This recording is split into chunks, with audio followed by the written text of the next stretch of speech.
All right, hey everybody. We're getting ready to start talking about what happens when the vaccination mandate goes into effect.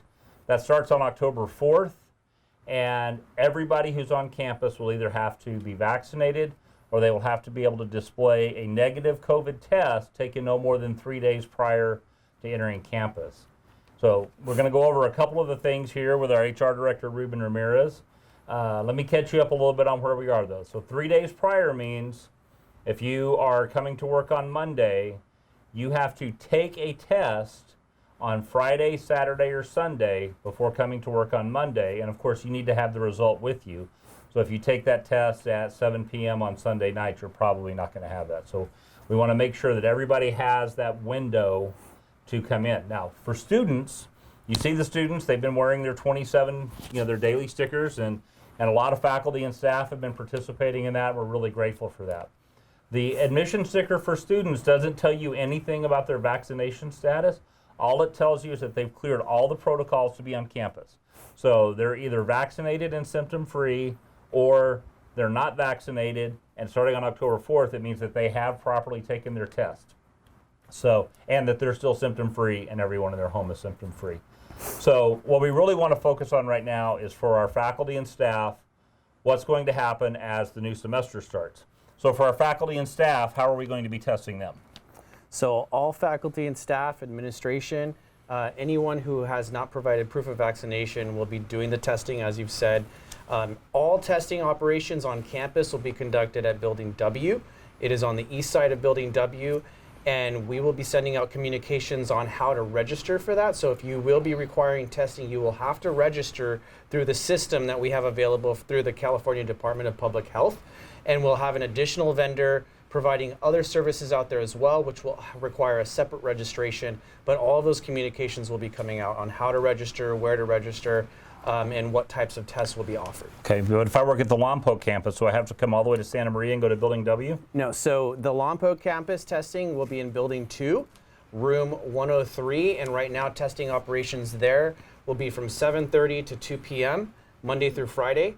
And the early cutoff is to ensure that we get samples back in a timely manner to be able to send them to the testing vendor. Okay, so we have our own vendor. Do we have enough to test everybody every day? So we have 3,700 tests that have been allotted to us by the California Department of Public Health. That is 3,700 tests a week, but that is encompassing students, faculty, staff.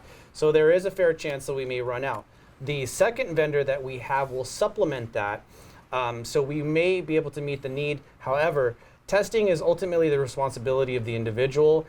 So at this point, we may not be able to guarantee that tests will be available, although I feel pretty confident that there will be.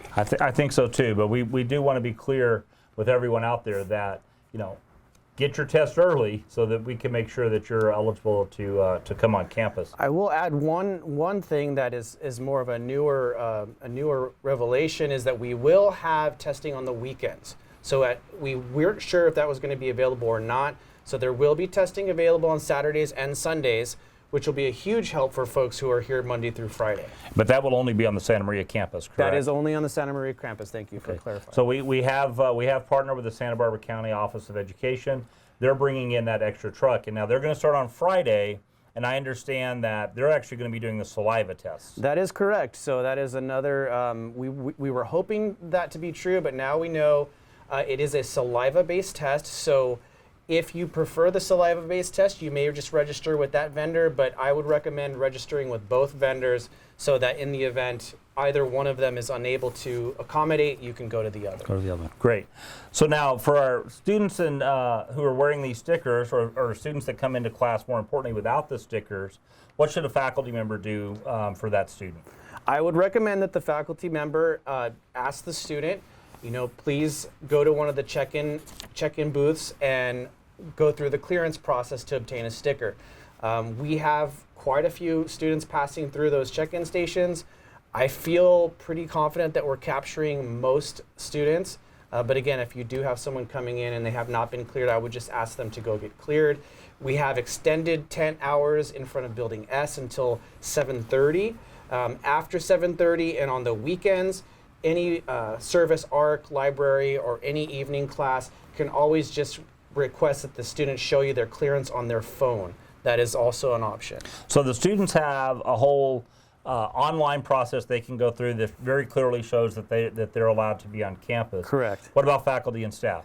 So for faculty and staff, we have essentially the same application, which is it's an application through Qualtrics. That's where you'll upload your vaccine card if you haven't already done so, and then you will no longer get that notification. If you have not, do not want to provide proof of vaccination, you will have to upload your tests within that application. So you'll however frequently you're testing, that is where the tests are uploaded.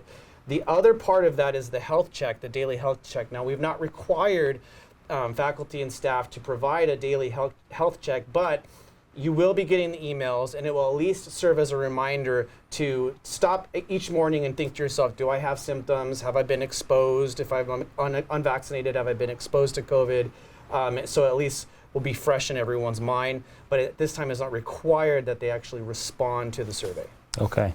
So on that electronic form, is that automatically uploaded if I go through Building W or in Room 103 in Lompoc? Does the color system that we're using there automatically take care of that for HR?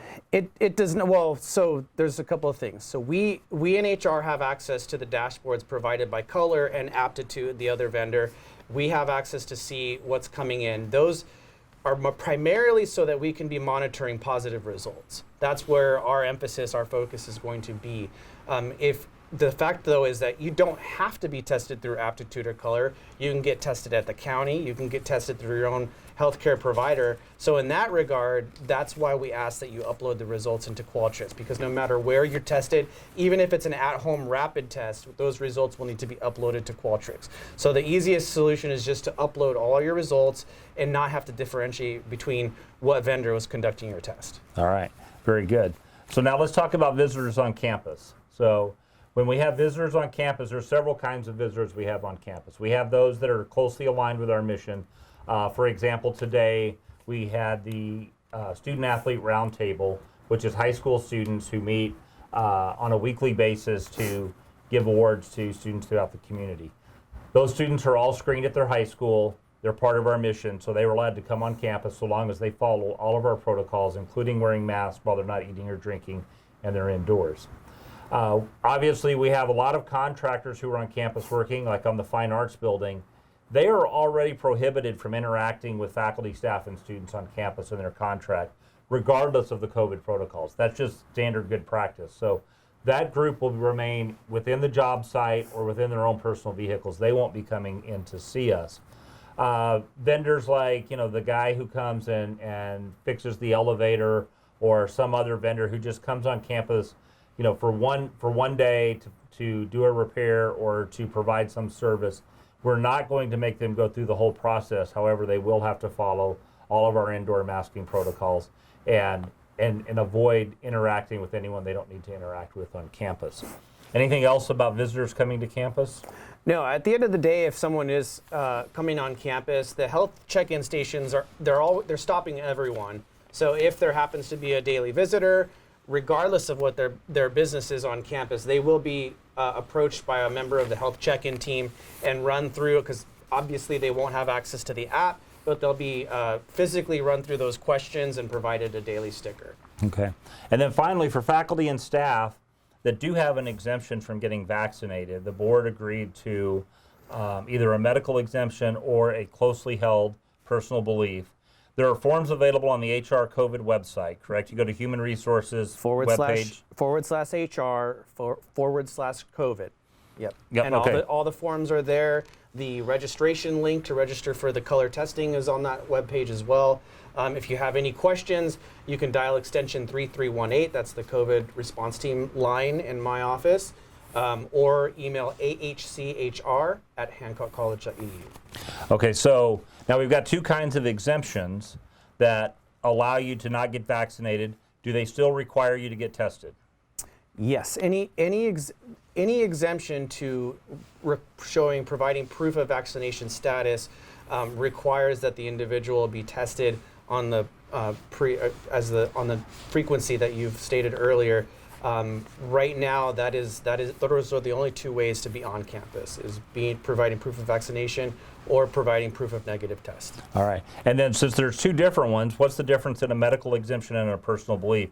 Do I need a doctor's note for the medical exemption? So the medical exemption form has a sub form on it for a healthcare to provide additional certification. Okay, so essentially if I need an accommodation because of my medical condition, just like with any other medical condition someone might have, that's why you would fill out that form. Correct. Okay, great. All right, we hope that helps out with some of the questions that people are having on campus. Remember, on and after October 4th, you're either going to have to be vaccinated to be on campus, or you're going to have to show proof of a negative test no more than 3 days prior to entering campus. It should be a fairly easy process. I'm grateful for all of the people, Ruben Ramirez and Noemi Ornelas and Erica Bealey and Paul Murphy and all of their team who've really been working hard to make sure that all of this gets put together. And of course our crack team from Public Affairs who are here filming this, and they can't really get the skinny filter for me. So we're doing the best we can. One final note, I meant to mention this up front, but hopefully you've watched this long. Ruben and I are both vaccinated and symptom-free. And so we have temporarily taken off our masks just simply so you can hear us and be able to see what we're saying. We will be putting our masks back on as soon as we finish shooting this. Anything else to add? I would just add that I appreciate everyone's support just in general on making sure we keep the campus safe. And I think come October, I think it is important to just remember that regardless of your vaccination status, I think it's important to focus on the folks that are on campus have been cleared, whether they've been vaccinated or whether they've gone through the proper protocols. So we should focus on the fact that individuals are cleared to be here on campus and not so much on individuals' vaccine status. Yeah, that's right. We're not concerned about individual vaccine status, just that we are taking the steps necessary to prevent the spread of this disease. I know our students appreciate it. I get a chance to talk to them on a regular basis walking around campus. I hear from faculty members that they're doing this.